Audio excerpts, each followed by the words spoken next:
Hi, welcome to PCTR's Journey into Spiritual Conversations. I'm Robbie Itterberg, and I am so glad that you have chosen to jump in, to set apart this time, to learn, to grow, and to together become more effective and fruitful in having spiritual conversations with all sorts of people in our lives. Our hope in this journey is that you will feel equipped, that you'll feel confident to naturally have these sorts of conversations with all sorts of people, from friends and family, neighbors, coworkers, to even people you might just run into on the street. Our hope is that you'll feel confident to have these conversations naturally, not that they will feel coerced or forced, or that you will feel guilted into having them, but that these will be a natural overflow of your life, of your faith, and your relationship with God through Jesus Christ.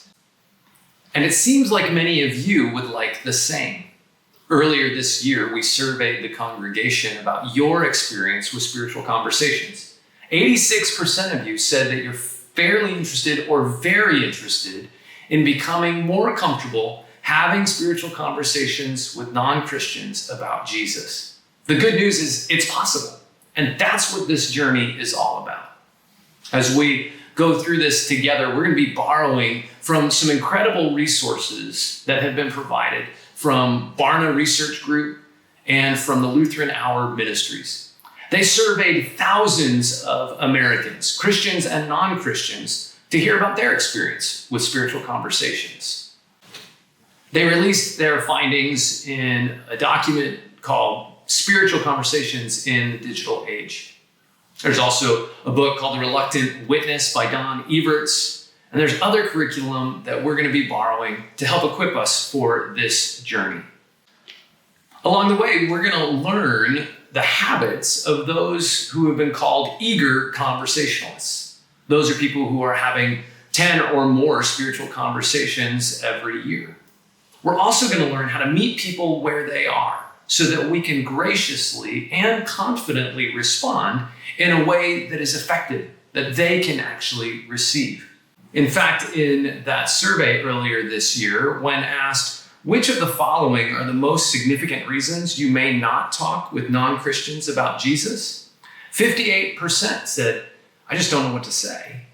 Another 57% said, I'm afraid I won't have the right answers to their questions. Over the coming weeks, we hope to give each other some tools to learn from each other's experience and even practice how to have more effective spiritual conversations. But before we get to all that, let's talk about what are spiritual conversations. Here's the Reverend Dr. Jason Brogue from Lutheran Hour Ministries.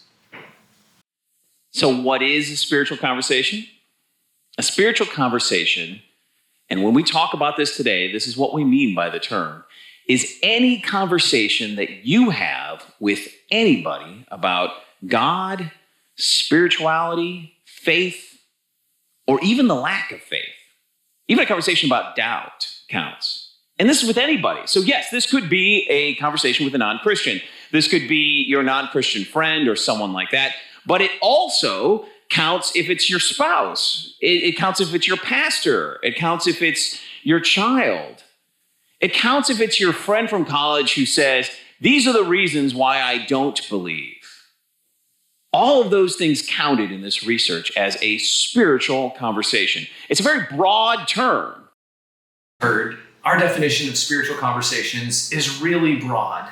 It's intended to be, so that we don't fit ourselves or try to fit ourselves into a really narrow definition. Because what spiritual conversations are not is a scripted form of evangelism, where you have to make sure you say the right words in the right order. What spiritual conversations are not is an effort to coerce someone or force them to believe and to convert. Spiritual conversations aren't a sales job, so you don't have to feel like you are responsible for a quota of getting people to believe in Jesus. Spiritual conversations are not a bait and switch, where you're luring someone in and then gotcha with Jesus. Spiritual conversations aren't about condemning the other person or making them feel guilty. In fact, spiritual conversations are about loving our neighbors well. Jesus is really the ideal model for spiritual conversations. And John tells us in chapter 1, verse 1 of the Gospel of John that Jesus comes full of grace and truth. In every interaction he has, it seems to be that he is offering grace, meeting people where they are, inviting them to receive the gifts of God, but he doesn't shy away from what is also true. And sometimes that's hard for people to hear. But he's constantly inviting them to hear, to receive, and to respond because he loves them. And so as we learn to have spiritual conversations like Jesus did, it's really about loving our neighbors well. And so we're going to be learning how to have conversations where we respect people. We meet them where they are. We care for them. We love them. But we also, at the same time, hold on to strong convictions. Proclaim them boldly and unashamedly, but to proclaim them naturally and invite others to come and see and know Jesus. I'm confident that we will experience what the research actually shows. And that shows that these conversations aren't painful. These conversations don't tear relationships apart. These conversations can be filled with joy and delight and happiness and deep connection.